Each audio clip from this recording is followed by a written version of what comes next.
Okay, let's get started, folks. Let's do this. Oh, Chris, you're everywhere. Are you watching on TikTok and Substack? How do you do that? Okay, you're like Superwoman. That's amazing. Is my sound okay?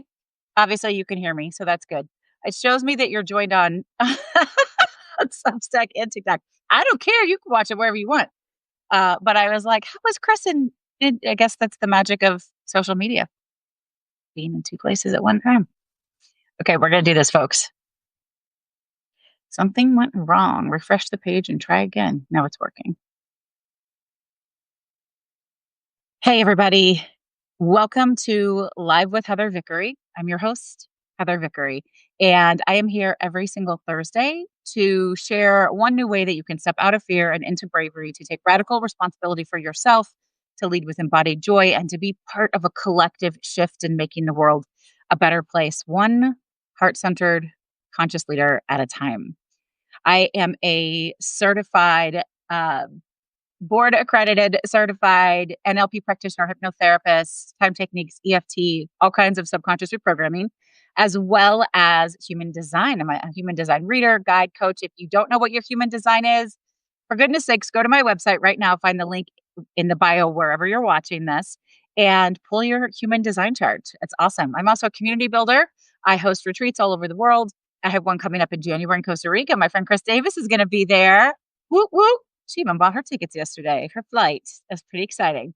Um, I am the kind of entrepreneur and coach and speaker, podcaster, author, business leader that truly shares with you what is showing up for me in the moment. I do not I schedule things maybe a week in advance, but not much more than that because they're topics that are live and alive in my mind, in my heart, in my soul. And I know if they're showing up for me, that they are going to relate for you, for so many of you in so many ways. So look, let's be very clear before I even get into. I have a really fun topic today, and I got inspired in a really fun way, and I'm going to share that. But I want to be really clear, and I think that I am really clear. Uh, when you are sharing space with me, you are sharing space with somebody who is queer, who is so far left of progressive, it's not even funny, who supports Jewish people and still believes with my whole heart that Palestine needs to be free. Lots of things can be true at once, y'all. Lots of things can be true at once. I will fight against the nasty, hateful rhetoric in this country and the awful things that they're doing. If it is the last thing I do, I will continue to fight for it. Right? That's what you're getting when you're in space with me. Now, I like to coach things in positive scenarios. I like to use nice words that feel good, but we have choices. And the fact is, lots of things can be true at once. So we can have all these heavy things. Like yesterday was a really intense day, was it not? Oh, we had another school shooting because only in fucking America can we say that like almost every day, certainly every week. Oh, we had another school shooting and we just move on like it's no big fucking deal. It's a big fucking deal. We all know that a right wing Nazi conservative political talkhead was unalived. Um, that's a bummer, I guess. I don't know. Is it? I'm not sure, but I don't have any sympathy because you reap what you sow in the world. So I just wanted to say that. I just wanted to say it out loud because I want to make sure we're really clear that this is not a toxic positivity space. This is not well, we're going to make everyone feel comfortable space. If you are comfortable with being awful and hateful and hurtful to masses of people, you're not safe here. This is not a safe space for you. So I just wanted to say that out loud. Like, I'm a little on edge today. Things are crazy. It's a beautiful sunny day here in the outskirts of Chicago, and maybe I'll go for a little walk after this. But I just want to be really clear that there is no space for harmful people here. Now, the core of my work, and some of you know this, some of you who are in the room right now have worked with me or have followed me for a long time. The core of my work centers around each and every one of us taking radical responsibility for ourselves. Radical responsibility for ourselves. What does that mean? It means that there's always going to be shit going on that is not good, that you don't like. People are going to do things that you don't like. They're going to hurt you. They're going to, all sorts of icky shit is going to happen. The only thing you can do in those scenarios is control yourself, because that's the only thing you have control over, your own thoughts, choices, actions, and behaviors. That's it. Your own thoughts, choices, actions, and behaviors. So when you take radical responsibility for yourself, you look at what's happening around you and then you decide, who do I want to be in this moment? How do I want to feel? How do I want to behave? What do I want to intentionally do next? All of that fun stuff. So, oh, I shake it off a little bit. That was intense. I didn't really plan on that little intense intro. Like, I'm going to shake it off a little bit. I do this with somatic work. Moving your shoulders actually really releases a lot of tension. So feel free to do it with me if you want to. Um, and so we're going to shift gears into something that's just a little bit more exciting and fun. Uh, Obviously, about just about anything would be more exciting and fun than that, would it not? Okay, the truth of the matter is, hey, Lauren, how are you? Um,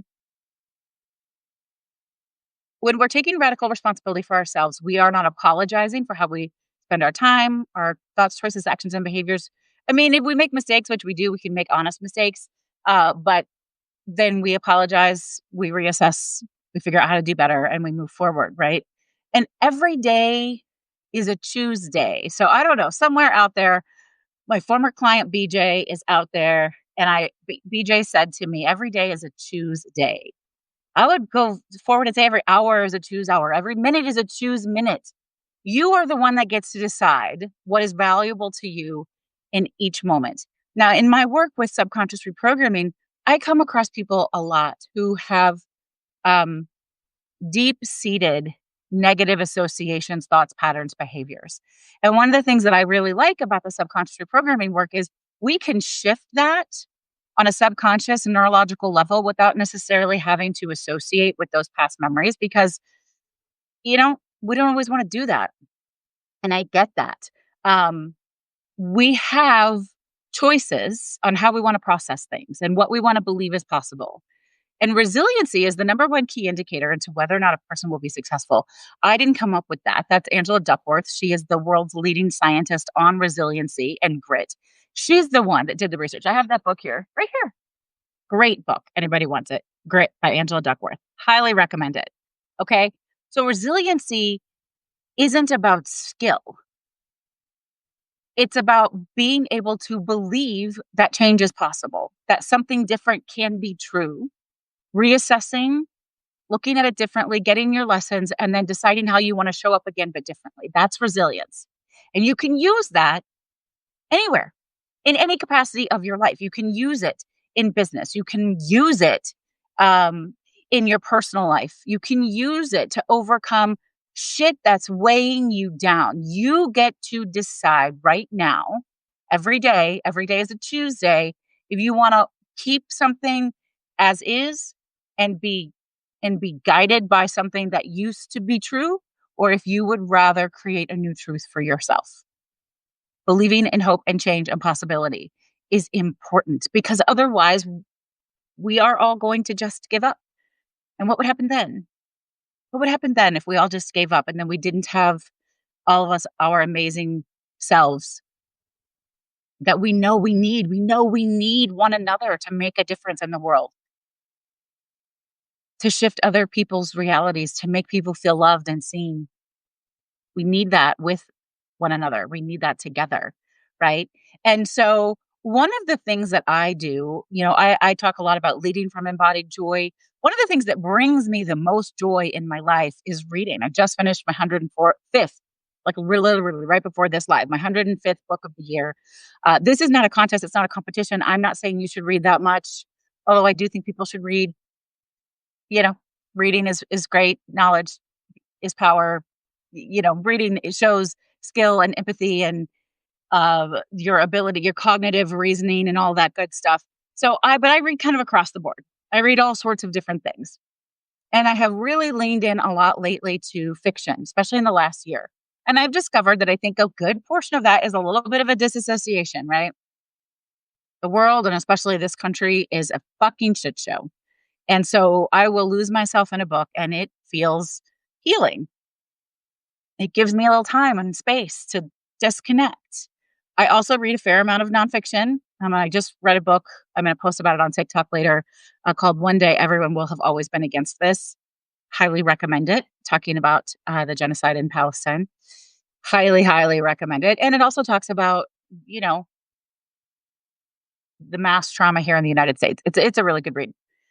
But a couple weeks ago, I was reading a book that has been on my TBR for a long time. I've been excited to read it. It's called A Witch's Guide to Magical Innkeeping. Okay, it's a light, fun, silly, magical realism rom-com. It's one of my favorite genres. I love magical realism, especially when you use magic in the real world. And I think that it is because it allows me to imagine things in kind of an unexpected and unique way. And I really admire these authors who can write magical realism because I believe that they are able to look at the world in such a unique, creative way. Like, let's read in Costa Rica. You know, I will be reading in Costa Rica. Plus, this projector self has to have a little bit of time to myself. So I'll definitely be reading before bed. This is how I love on myself. Um, Maybe we should pick a fun book. Maybe I should email everybody who's already confirmed to come to Costa Rica and be like, hey, I'll do my research. Like, there's one book that I think would be great for us to take and we can take apart. But I don't know. I don't know if you guys want that in a retreat or not. And hey, if you're interested in going to Costa Rica, we'll talk about it. Let's go. Talk to me, talk to Chris. We're going to go. It's going to be amazing. I have anywhere between 4 and 8 spots left, depending on what types of rooms are booked. So there we go. Okay. So I'm reading A Witch's Guide to Magical Innkeeping. It was such a fun, silly little cozy read. I like this author. I enjoy this stuff a lot. One of the things that I pay attention to is when a line or a paragraph speak to me enough to make me stop and pause and go back and reread it, bookmark it, share it, think about it. And there was this line. So in the book, the witch who keeps the inn has lost a good portion of her power. And I'm not going to tell you why, because if you like fun, light, cozy rom-com witchy reads, you're going to want to read it. But she is recalling a memory. And when she recalls a memory in this story, the ghost comes up. The ghost of that memory comes up and replays it in front of her. And other people can see that ghost. So there's somebody else in the room who sees this ghost replay this memory. And instead of being horrified by what he's seeing, he's tender with her. He has compassion with her. He sits with her. And here's the paragraph that really spoke to me. Sarah knew that it couldn't change the memory because that night had already happened. And Luke hadn't been there. But what it could do, what it did, was a simple, magical act of transmutation. She saw the memory through his eyes. And what she saw for the first time was not ugliness at all, but pain so enormous and consuming that it had felt like dying. Right? So she had been judging herself with these memories. How many of us do that? Of our past choices, past actions? We judge ourselves so fiercely. And maybe we're not honest with what led us to making those choices. And if we can treat ourselves with the same compassion that somebody who was observing might treat us, someone who is kind and centered, oof, I know, Chris, I know. That's such a magical gift. And so perhaps magic, as we read in these books, is not a real thing. But transmutation is. And when we decide to rewrite how we're going to view something in a way that allows us to live better, happier, healthier lives, that's transmutation. Magic and fairy tales might not exist, although, listen, I'm open to possibility. Maybe it does. Maybe it does. But this is magic that you can feel in your bones. And it's actually called intuition and self-awareness. And that's what I work with people on all day, every day. It's what I work with myself on all day, every day. It shows up when you change how you choose to relate to your own life. What once felt impossible feels possible. What once felt like an ending can feel like a beginning because you've shifted the way you view it and the way you allow yourself to embody it. And that is without a doubt magic. Your intuition is magic. Your gifts are magic. What you give to the world is a beautiful sense of magic. You can create your own transmutation spell, and it's something really simple. Regular reassessment, reframing resilience, part of the Brave method, which is what I wrote my book, Fuck Fearless, about, right? What happened? How do I feel about it? What do I want to do about it? Who do I want to be in this moment? When we choose to reprogram the stories and the beliefs and the old decisions that continue to keep you stuck, when you create that shift, then you're practicing your own transmutation spell by choosing to see a memory differently, not to erase what happened. That's not the point. That's not what we're trying to say, but to shift your relationship with that memory. That's transmutation. That's you choosing your own magic. That's you taking radical responsibility for yourself. I um I have a memory, very clear experience that I had with one of my daughters. And it wasn't even um a very big moment. It was kind of a throwaway moment, but it hurt me in my heart. And I found that I was spending a great deal of time thinking about that conversation and that exchange. And it had become a big truth that had informed me in ways that it really didn't need to do. And it was causing me to behave in certain ways because of what I had associated to it, the meaning I had given to it. And I actually worked with a colleague of mine who also does subconscious reprogram, shift my associations with the memory. We can do that. I do that with folks all the time, right? So all she did was take away this vivid, painful sting and this truth that I had attached. And we shifted it to possibly be something else. That was it, right? We just sort of muted that deep feeling and shifted it so that it could possibly be something else. And in doing that, well, you can see, right, you're here that I got emotional and I talked about it, but I got emotional because I'm proud of myself for not letting that narrative that was harmful to me and then could then by extension be harmful to my child.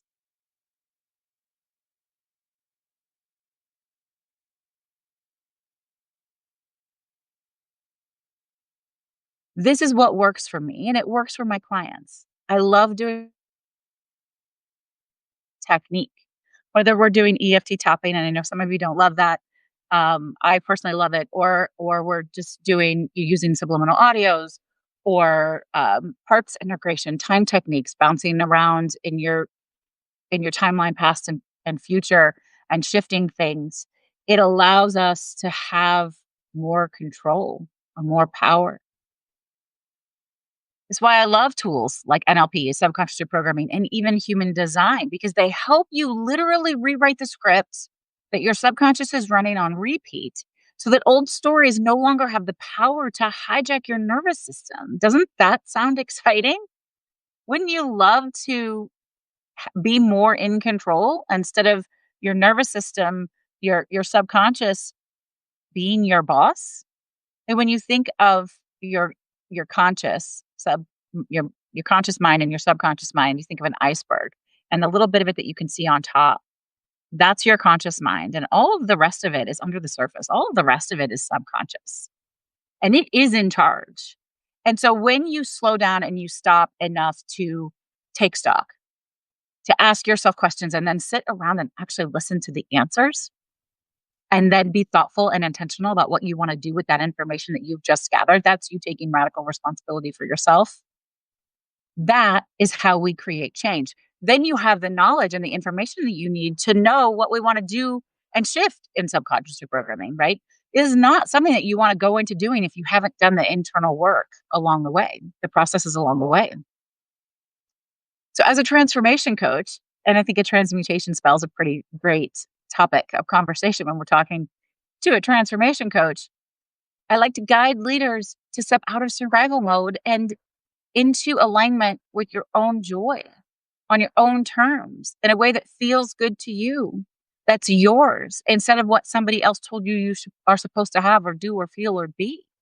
So we create these shifts by doing human design readings. I also am live every Tuesday. I do open office hours every Tuesday, 12 p.m. You're welcome to join. Again, the links in all my bios are going to lead you how to join me for that.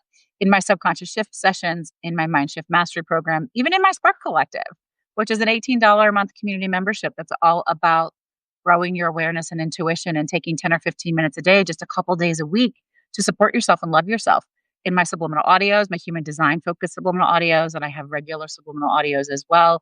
And even, on a really big scale, the Costa Rica retreat, which is a 6-day immersive reset at the miraculous and gorgeous Imaloa Institute, where we're going to experience anti inflammatory, plant based, chef prepared meals that nourish us body and soul. We're going to do somatic movement.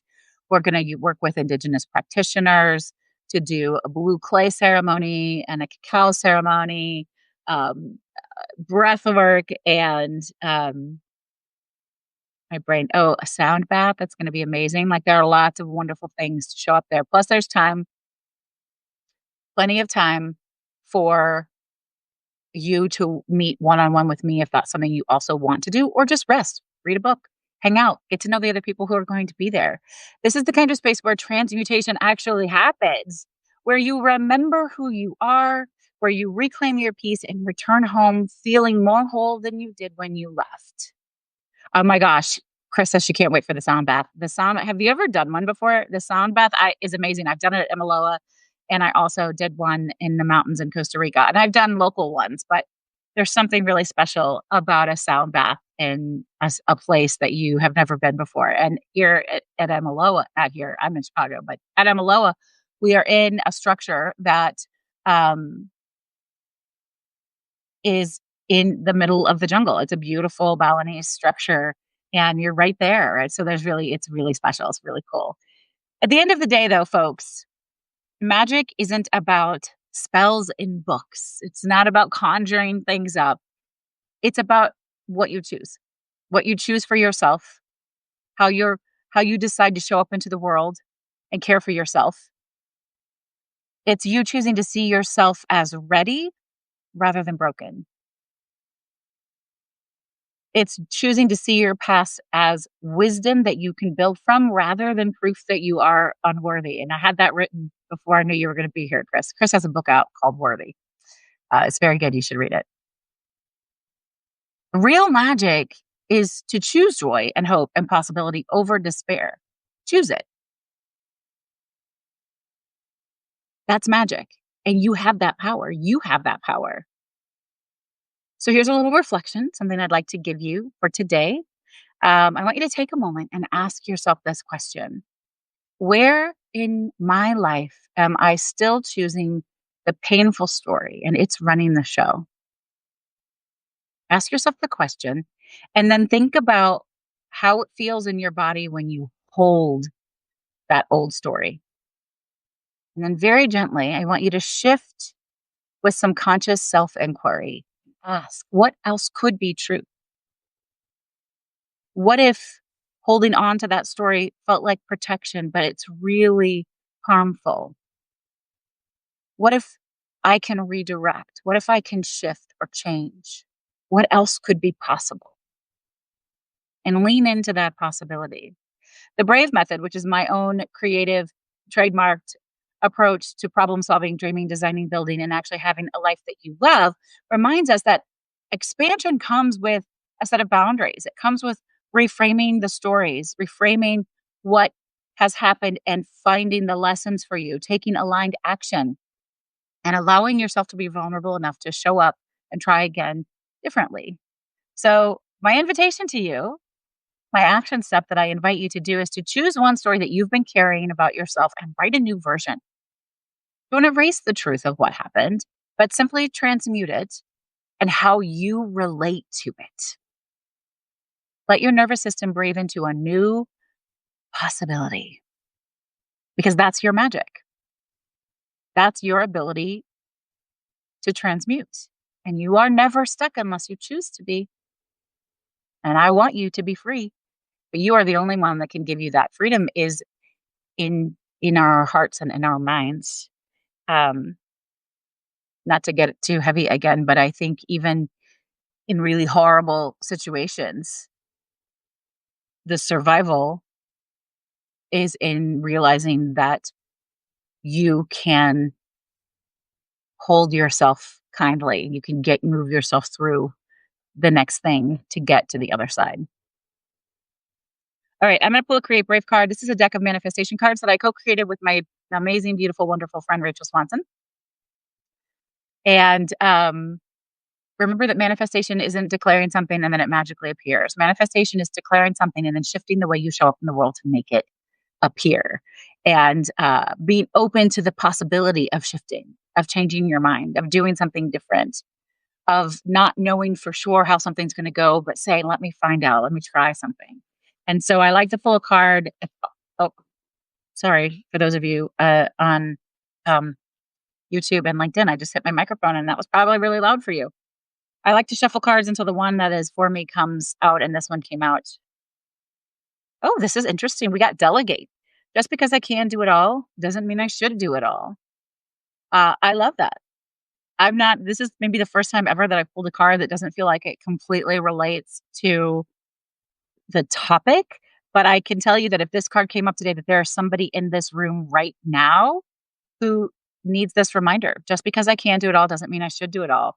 What do you need to take off your plate? What do you need to give somebody else uh, an opportunity to work on, step away from for yourself? Ask yourself, think about it. All right, my dears. My name is Heather Vickery, and it is my pleasure to remind you today and every day to go out and choose yourself bravely because you are worth that. You were born worthy. If there's anything I can do to support you or help you, please reach out anytime. I do free office hours on Tuesdays. I am here on Thursdays, both at 12 p.m. Central. And if I can support you with human design charts, human design reading, subconscious reprogramming, the Spark Collective, Costa Rica, please reach out. It is such a joy to get to share space with you. Thank you so much for coming and being here. I am I'm gonna go now. Okay. We are gonna turn this off. Okay. So I do it slowly. LinkedIn, YouTube, go bye bye, then Substack. I'm so glad to have you guys here. Thank you so much for coming. I appreciate you. And I just love my little Substack family. You guys are fantastic. So thank you for that.